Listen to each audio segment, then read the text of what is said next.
ఆరోగ్యానికి కూటమి ప్రభుత్వం పెద్దపీట వేస్తుందన్నారు ఎమ్మెల్యే అల్బినేని సురేంద్రబాబు.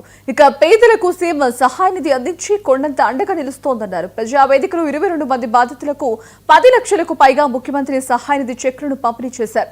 గత ప్రభుత్వం జే బ్రాండ్ మద్యం పాలసీతో ఇష్టానుసారంగా నాసిరకం మద్యం అమ్మకాలు చేసి ప్రజల ఆరోగ్యాలతో చెలగాటమాడిందని ఆరోపించారు.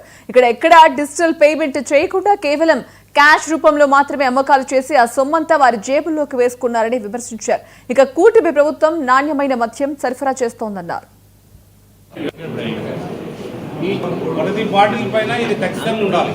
అలాంటి వ్యాపారం చేసిన తెలుగుదేశం పార్టీ కానీ చంద్రబాబు నాయుడు కానీ లేదు.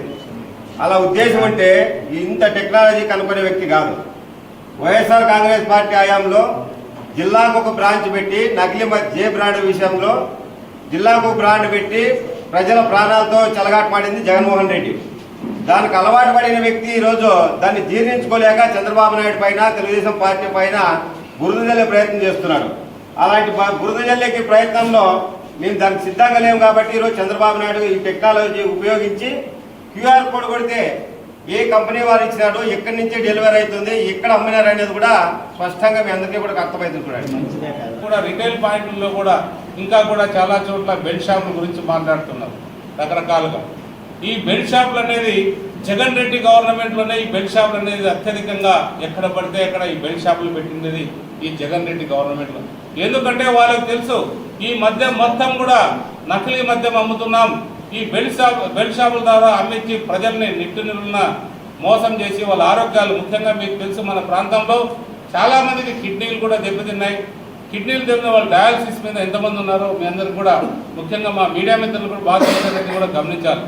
ఎందుకంటే ఈ కల్తీ మద్యం తాగి చాలామంది కిడ్నీలు పోగొట్టుకోవడం, డయాలసిస్ పోగొట్టుకోవడం, లేదా యాక్సిడెంట్ రూపంలో వాళ్ళ ప్రాణాలు పోగొట్టుకోవడం రకరకాలుగా జరిగింది. పోయిన ప్రాణాలు ఏదన్నా గవర్నమెంట్ ఏదన్నా వాళ్ళకి ఏదైనా యాక్సిడెంట్ అయితే సీఎం రిలీఫ్ ఫండ్ అట్లాంటిది ఏమన్నా ఉంటుందంటే అలాంటివి ఏదీ కూడా లేవు. ఇప్పుడు మన గవర్నమెంట్ వచ్చిన తర్వాత, మన ప్రభుత్వం మన ముఖ్యమంత్రి గారు వచ్చిన తర్వాత ఎప్పటికప్పుడు సీఎం రిలీఫ్ ఫండ్స్ ఇవ్వడం జరిగింది. అంటే ఈ రోజు కూడా కొన్ని చెక్కులు వచ్చాయి, 20 రోజుల కింద ఇచ్చాం, మళ్ళీ కూడా రాబోతాయి.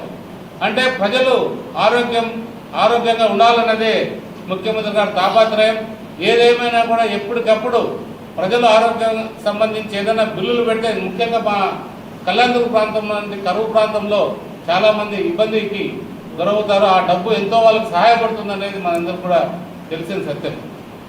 అలాంటి కార్యక్రమాలు చేస్తున్న మన ముఖ్యమంత్రి గారిని ఏమాత్రం విమర్శించే అర్హత ఈ జగన్ రెడ్డి బ్యాచ్కు లేదు అనేది